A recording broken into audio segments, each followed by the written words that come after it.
Hello and welcome to today's strategy video. We are going to be talking about self-talk. My name is Rihanna Ridman. I'm an infant and early childhood mental health consultant at Children's Resource Center in Bowling Green, Ohio. So what is self-talk? Self-talk is an evidence-based strategy to decrease behavior concerns. Behavior concerns can be any of those challenging behaviors that might be external, so hitting or pushing, fighting with a sibling or a friend, or they might be internalized behaviors where maybe they're hiding under a table or not participating at circle time or just kind of having those feelings that are kind of inward. So maybe just, crying a lot or um, not really being present with the group. So self-talk will really help with those challenging behaviors. And why is self-talk important? The way that we talk to ourselves influences our thoughts, feelings, and behaviors. So self-talk is super important because we want to be talking to ourselves positively. Um, we want children to talk to themselves positively as well. If we get into those kind of negative self-talk, that will influence the way we feel about ourselves, the way we feel about others, the world in general. And will also influence our behaviors or our actions. If we are having negative self-talk and we're feeling like we can't do something or we're never going to be good at math, that's going to influence our behaviors and our feelings about ourselves. If we have that negative self-talk that thinks that I can't do something, maybe that affects our behavior in a way that we never try. We don't want to do that. So self-talk is important because we want children to have that positive inner voice so that they know that they can do things that they set their minds to. So how do we implement self-talk?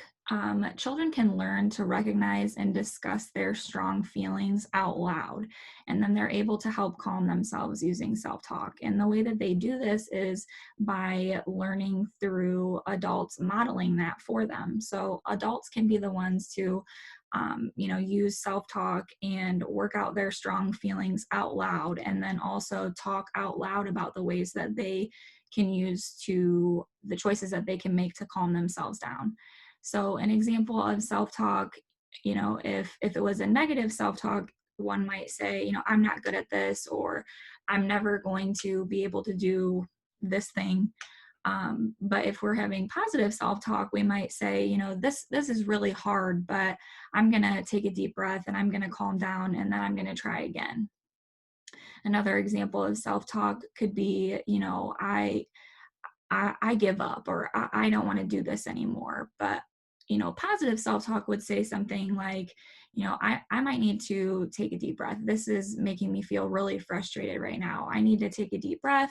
I need to maybe go take a break from this. I'm going to go sit outside and calm down, and then I'm going to try again because I know that I can do this if I, try again. So another thing for children, when we talk about those feelings and we name feelings for them, they really build that self-regulation skills, and we want to help them to recognize those feelings. So as adults, when we model that for them, they're learning they're learning the words for the big feelings that they might have. And then when we are talking out loud about ways that we can help ourselves calm down, they hear that and they see that, maybe mom or dad or my teacher takes a deep breath when she's feeling really frustrated. So that might work for me. So when I'm feeling mad or when I'm feeling frustrated, I can take a deep breath and relax too.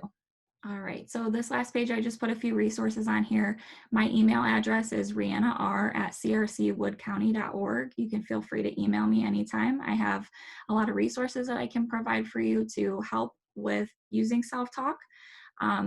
Self-talk is an evidence-based strategy from DECA, so the Devereaux Center for Resilient Children is where we get those strategies.